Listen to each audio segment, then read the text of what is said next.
Oke, halo, assalamualaikum warahmatullahi wabarakatuh. Buat teman-teman semua, gimana kabarnya? Jadi hari ini aku akan lanjut lagi pembahasan mengenai detail tahap kedua, yaitu mengenai kebiasaan atau passion. Dan di sini ada beberapa sub yang akan kita bahas. Dan yang pertama adalah apa sih sebenarnya passion itu?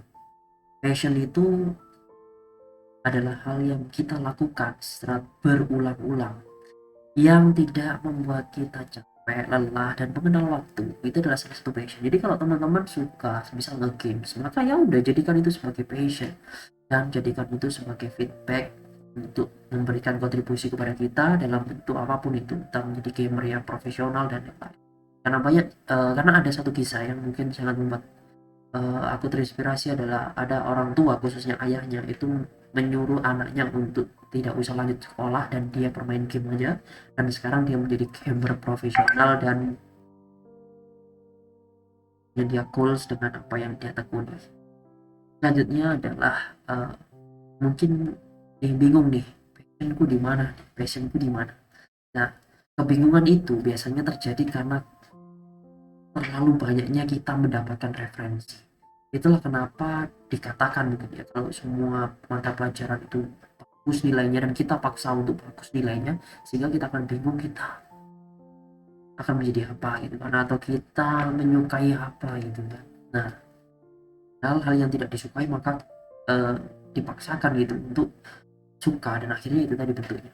Dan kalau kalian masih bingung mengenai passion itu, mungkin harus uh, ditutup terlebih dahulu sebuah apa namanya, open mindednya itu ditutup dulu. Nah, dan habis itu mungkin lebih ke fokus pada beberapa sub atau jenis kerjaan dulu lah.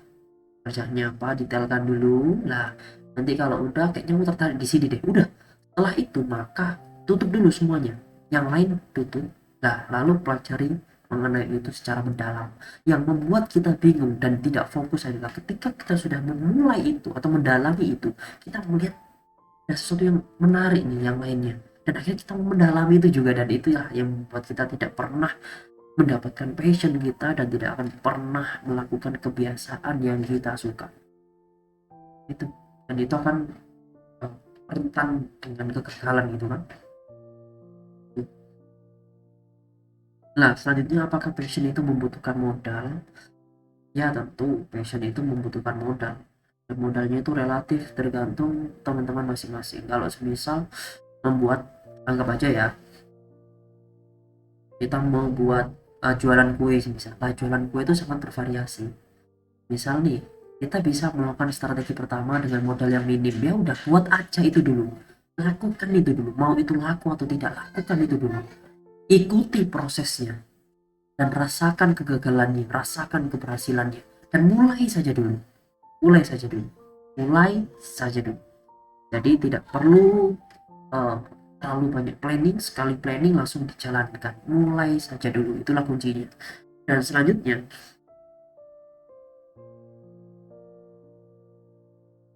passion yang bentrok dengan keluarga. Iya, dan ini aku alami beneran, ini aku alami secara nyata, dan rasanya memang gak enak dan akan selalu berketerusan untuk dengan keluarga. Dan itu ya, itu akan apa namanya, akan selalu bentrok dengan keluarga, dan hingga pada titik akhirnya mungkin keluarga sudah paham dan atau bisnisnya sudah mulai jalan, akhirnya tidak bentrok lagi.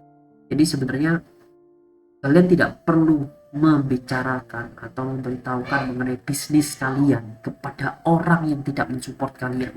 Nggak perlu. Itu pun kepada keluarga nggak perlu. Tapi kalau misalnya minta doa atau minta restu, dan nggak masalah. Tapi minta aja doa gitu. Jadi tidak perlu kalian sampaikan rencana bisnis kalian. Yang jelas yang harus positif ya. Nggak perlu. Karena apa? Karena ya tadi, dan itu bukan salah orang tua juga, karena orang tua juga ingin anaknya di zona nyaman, di zona yang tidak penuh dengan kegagalan dan kesedihan. Maka dia, orang tua, menginginkan anaknya adalah gak usah aneh-aneh, dan mungkin ya itu rata-rata seperti itu orang tua, dan itu pun yang aku rasakan. Jadi kalian tidak perlu, cukup kalian lakukan aja, nggak perlu uh, memberikan rencana kalian kepada orang yang tidak mensupport kalian gitu. Nah, selanjutnya, kenapa passionku tidak segera menjadi kenyataan? Kenapa itu bisa terjadi? Faktornya itu tadi, karena seringnya kita untuk memperdulikan orang lain. Inilah kenapa susunan urutan itu sudah dibangun dari awal, itu yaitu dari mental hingga sampai dengan passion dan juga dengan modal. Itu. Jadi waktu itu akhirnya ya aku lakukan sendirian dan dibentuk sebuah produk, dan produk itu udah jadi dan ternyata laku di pasaran. Dan di situ adalah hal yang mungkin sangat sepele sekali, yang mungkin diabaikan oleh orang-orang. Nah, agar passion kita bisa menjadi nyata, maka pertama, sebelum kita memulai dan ada produk, jangan terlalu serius untuk menanggapi komentar-komentar dari orang yang di luar kita, atau di luar bisnis kita, atau orang yang tidak mendukung kita dan lain-lain. Seperti pada tahap sebelumnya tadi. Karena apa? Ketidakfokusan kita terhadap apa yang sering kita lakukan akan membuat kegagalan. Dan kegagalan itu akan berulang selama kita nggak fokus dengan apa yang kita lakukan. Gitu loh. Jadi itu salah satu beberapa hal yang perlu aku sampaikan mengenai passion. Soalnya di situ. Apabila kalian ada pertanyaan mengenai passion kalian bisa tuliskan di kolom komentar. Oke, terima kasih. Kurang lebihnya mohon maaf. Wabillahi taufiq walhidayah. Wassalamualaikum warahmatullahi wabarakatuh.